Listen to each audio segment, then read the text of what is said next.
বাবরি মসজিদ তৈরি করব। আলহামদুলিল্লাহ, অসুবিধা কি আছে? পয়সা আছে, তৈরি করব। শুধু ওইখানে কেন, কলকাতায় মনে গেলে আপনার জায়গা থাকলে আপনি করুন, আপনার টাকা থাকলে গোটা পৃথিবীতে করুন, অসুবিধা কিচ্ছু নাই।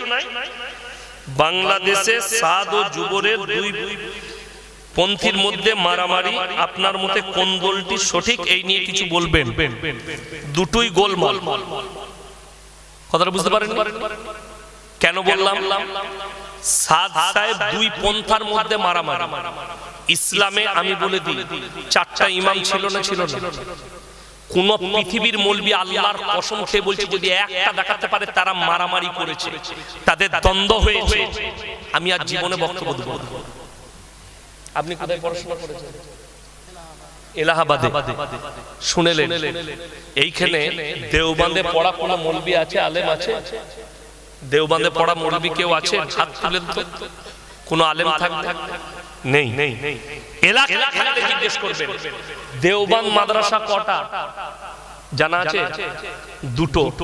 কটা বললাম? দুটো। সাহারানপুর মাজাহির উলুম কটা? দুটো। কটা বললাম? দুটো। শাহী মুরাদাবাদ দুটো। কিন্তু কোনদিন শুনেছেন আলেমদের মধ্যে মারামারি? সব দুটো করে। শুনে রেখে দেন, আমি একটা কথা বলে যাই আপনাকে। যখন এই স্টেজগুলো মূর্খরা পরিচালনা করবে, অশিক্ষিতরা, আপনি বলুন, আপনাদিকে যদি বলি আমি ইয়াসিন বর্ধমান থেকে এসেছি, তো আমি মোটামুটি দু চারটা বই পড়েছি, ক্যান্সারের রোগীগুলো নিয়ে এসো স্টেজে, আমার জলসা শেষ হয়ে গেলে আমি মোটামুটি অপারেশন করে দিয়ে যাবো। হুজুর কি দিয়ে করবেন? কুদাল আর গাঁইতি দিয়ে। তো আপনার আমাকে পাগল বলবেন না? বলবেন না যে হুজুরের মাথাটা চলে গেছে? পাগল বলবেন। সামান্য একটা বই পড়ে যদি কোনো রোগীর চিকিৎসা না করা যায়, ভেবে দেখুন, একটা লোক 40 দিন জামাতে গেছে, একটা লোক বই পড়েছে, সে কি করে মানুষকে দ্বীনের দাওয়াত দিতে পারে? তার দ্বারা ইলম নিলে এই সমাজ ক্ষতিগ্রস্ত হবে। আপনাদের হুগলি ডিস্ট্রিক্টে নদী পেরিয়ে কল্যাণীর কাছাকাছি হুগলি ডিস্ট্রিক্টে আমি জলসা করছি। 24 পরগনার একটা অল্প বয়সী বক্তা, জানি না মাদ্রাসায় পড়াশোনা করেনি, কোন দিন করেছে, বক্তা হয়ে গেছে, গলা ভালো। আমি মসজিদে শুয়ে আছি, জলসা করছি। বায়ান কি চলছে শুনেলেন? পুরোপুরি রাসূল বিরোধী বায়ান চলছে, আল্লাহ বিরোধী, কোরআন বিরোধী বায়ান চলছে। অথচ সব লোকরা কি বলছে জানেন? সুবহানাল্লাহ, মাশাআল্লাহ। এইটাই তো রোগ। কেউ প্রশ্ন করছে না যে এটা পেলেন কি বায়ান হচ্ছে।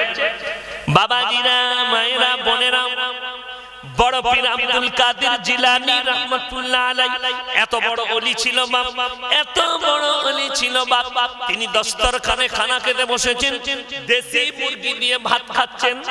আজকে আমাদেরকে দেশি মুরগি দিয়েছি, তো আমি এক পিস খেলাম, হাড্ডি। তো বড় পীর মুরগি খাচ্ছেন বাবা, আর খেতে খেতে হাড্ডিগুলো একদিকে রাখছেন।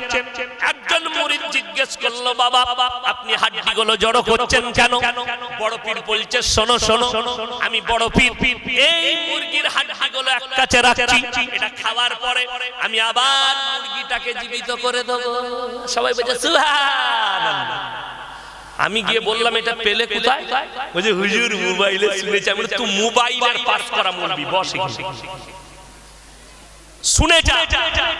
আমি চ্যালেঞ্জ দিয়ে গেলাম, গোটা কলকাতা নয়, পৃথিবীর মৌলবীকে যদি এক কাছে করেন, একটা কেউ যদি আমাকে হাদিস দেখায় যে আল্লাহ নবী সাল্লাল্লাহু আলাইহি সাল্লাম দুম্বার মাংস খেয়েছেন, দুম্বাটাকে জীবিত করেছেন, আল্লাহ নবী বকরির মাংস খেয়েছেন, বকরিকে জীবিত করেছেন, একটা যদি কেউ হাদিস দেখাতে পারে, নবীর মর্যাদা বেশি না বড় পীরের?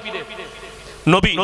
তাহলে জানতে হবে, এ যখন এই ধরনের কথা বলছে, এটা রাসূল বিরোধী কথা, আল্লাহ বিরোধী কথা। সমাজ সুবহানাল্লাহ বলছে, তার কাছ থেকে না নামাজের দাও, কিছু দাও, বাপ দাদার গল্প বলছে, সমাজে গল্প বলছে। আরে অমুক পীর নামাজ কেমন পড়েছিল ওইটা অনুসরণ কর। অনেক লোক বলে না, আমি খাজা বাবাকে ভালোবাসি, দিয়ে আমি বছরে একবার খাজা বাবার মাজারে যাই, হারাম করে এক ওয়াক্তের নামাজ পড়ে। তোকে কিয়ামতের দিনে খাজা বাবা জুতো মারবে কিয়ামতের ময়দানে। কেন? খাজা মঈনুদ্দিন চিশতি রাহমাতুল্লাহ আলাইহি, শোনো ইতিহাস।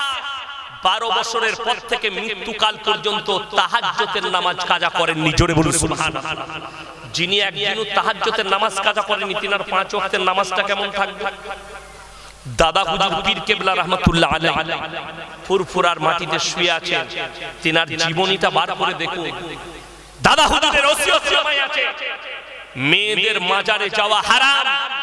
21, 22, 23 3 দিন ইসালে সওয়াব হয়, মেয়েদের যাওয়া নিষিদ্ধ। আর আপনি আপনার বউ